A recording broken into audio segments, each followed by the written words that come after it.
오늘은 산업재해와 관련된 평균임금, 통상임금, 그리고 포괄임금 약정에 관한 판결 내용을 쉽게 풀어서 말씀드리겠습니다. 조금 어려운 법리 이야기일 수 있는데요. 최대한 일상적인 말로 설명해 보겠습니다. 이 사건의 시작은 한 근로자가 공사 현장에서 일하다가 팔꿈치 질환을 얻으면서부터입니다. 이 근로자는 2018년 1월부터 2018년 11월까지 건설 현장에서 전기 내선공으로 근무했는데요. 이후 2019년 6월에 좌측 및 우측 팔꿈치 질환과 신경 압박 증후군 진단을 받았습니다. 그래서 산업재해로 인정받아 치료를 받게 되는데요. 산재가 인정되면 여러 가지 보험급여가 지급됩니다. 그중 대표적인 것이 휴업급여입니다. 일을 하지 못하는 기간 동안 평균 임금을 기준으로 일정 비율의 금액을 지급하는 제도인데요. 그래서 이 사건에서도 핵심 쟁점은 평균 임금을 얼마로 볼 것인가였습니다. 처음에 근로복지공단은 이 근로자의 평균 임금을 약 10만 1,000원 정도로 계산해서 보험급여를 지급했습니다. 원래 일당은 15만 원이었는데 10만 1,000원 정도로 계산했습니다. 그런데 이후 근로자가 평균임금 산정 특례 신청을 하게 되었고요. 그래서 산재보험법상의 특례임금을 적용해 약 10만 7,000원 정도로 평균임금을 다시 계산하게 됩니다. 그 결과 휴업급여가 여기서 70% 곱해가지고 다 해서 합산하니까 약 6,900만 원 정도가 지급되었습니다. 그런데 근로자는 여기서 다시 문제를 제기합니다. 본인은 공사 현장에서 약 10개월, 그러니까 아주 길게 10개월 동안 계속 근무했기 때문에 사실상 상용 근로자로 봐야 한다는 주장인데요. 그리고 자신이 받은 일당이 15만 원이었는데 이 금액 전체가 통상임금으로 인정돼야 된다는 겁니다. 15만 원 받은 일당이 전체가 다 통상임금으로 인정돼야 된다라는 거죠. 또한 식대 1만 5천 원도 포함해야 한다고 주장했습니다. 다시 얘기하지만 쉽게 말하면 이런 주장입니다. 내 일당이 15만 원인데 왜 기본급만 통상임금으로 계산하느냐. 전부 기준으로 계산해야 평균임금이 더 올라가고 휴업급여도 더 받을 수 있다라는 이야기입니다.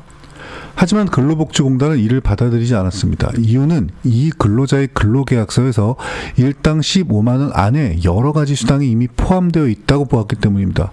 예를 들어 연장근로수당, 휴일근로수당, 주휴수당, 연차수당, 그리고 퇴직금 등이 포함되어 있는 포괄적인 금액이라는 것입니다. 그래서 실제 기본급 부분만 통상임금으로 계산해야 한다고 판단했습니다. 이에 대해 근로자는 다시 주장합니다. 이 계약은 포괄임금 약정인데 나는 그런 것에 동의한 적도 없고 공사 현장은 근로시간 계산이 어려운 것도 아니다. 따라서 포괄임금 약정 자체가 무효다라는 것입니다. 또한 실제로 반차를 쓰면 일당 절반만 받았기 때문에 계약 내용과 실제 지급 방식도 맞지 않는다고 주장했습니다. 이 사건은 결국 법원까지 가게 됩니다. 법원은 먼저 이 근로계약이 포괄임금 약정인지 여부부터 살펴봤습니다. 법원은 여러 사정을 종합적으로 판단했습니다. 예를 들어 근로계약서 내용, 근로 형태, 공사 현장의 특성 등을 모두 고려했습니다.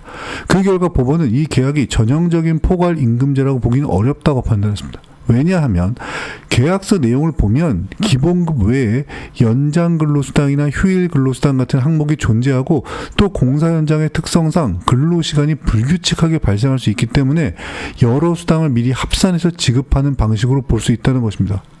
또 하나 중요한 부분이 있습니다. 계약서에 포괄 일당 지급 방식에 동의한다는 내용이 있었고 거기에 근로자의 서명이 있었다는 점입니다. 법원은 이 부분도 중요하게 봤습니다. 그래서 근로자가 포괄적인 방식의 임금 지급에 동의하지 않았다고 보기는 어렵다고 판단했습니다. 결국 법원은 이 근로계약이 무효인 포괄임금 약정이라고 볼 수 없다고 판단했습니다. 다음으로 법원은 일당 15만 원 전부를 통상임금으로 볼 수 있는지를 검토했는데요. 여기서 통상임금의 개념이 중요합니다. 통상임금이라는 것은 쉽게 말하면 정기적이고 일률적이고 고정적으로 지급되는 임금을 말합니다. 그리고 소정근로의 대가로 지급되는 금액이어야 합니다. 그래서 이 사건에서 일당 15만 원에는 이미 연장근로수당이나 휴일근로수당 같은 것이 포함되어 있다고 인정되었습니다. 이런 수당들은 통상임금이 아니라 통상임금을 기준으로 계산되는 임금입니다. 그래서 이런 수당이 포함된 금액 전체를 다시 통상임금으로 볼 수는 없다고 법원은 판단했습니다. 또한 10대에 대해서도 판단이 있었는데요. 근로자는 하루 1만 5천 원 10대를 통상임금에 포함해야 한다고 주장했습니다.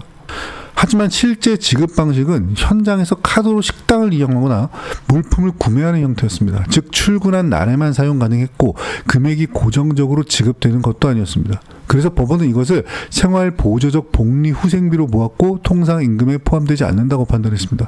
결국 법원은 근로자의 통상임금이 근로복지공단이 계산한 평균임금보다 더 높다고 볼 수 없다고 결론을 내렸습니다. 그래서 최종적으로 이 근로자가 제기한 소송은 받아들여지지 않았습니다. 법원은 근로복지공단의 처분이 적법하다고 보고 근로자의 청구를 기각했는데요. 정리해서 말씀드리면 이 사건의 핵심은 세 가지입니다. 첫째, 이 근로계약이 무효인 포괄임금 약정인지 여부였습니다. 법원은 그렇지 않다고 봤습니다. 둘째, 일당 15만 원 전체가 통상임금인지 임금인지 여부였습니다. 법원은 여러 수당이 포함되어 있기 때문에 전체를 통상임금으로 볼 수 없다고 판단했습니다. 셋째, 식대가 통상임금에 포함되어 있는지 여부였습니다. 법원은 이것을 복리후생비로 보고 통상임금이 아니라고 판단했습니다. 그래서 결과적으로 평균임금을 다시 계산할 이유가 없다고 보았고 근로복지공단의 기존 처분이 그대로 유지되었습니다. 이 사건을 통해 알 수 있는 것은 통상임금과 평균임금 문제는 단순히 받은 돈 전체가 임금이다라고 해서 다 인정되지 않는 것이 아니란 점입니다. 임금의 성격이 무엇인지, 어떤 목적으로 지급되는 것인지, 정기적이고 고정적인지 등을 모두 따져서 판단하게 됩니다. 특히 건설 현장처럼 일당 형태로 임금이 지급되는 경우에는 여러 수당이 이미 포함되어 있는 경우가 많기 때문에 통상임금 계산에서 분쟁이 자주 발생합니다.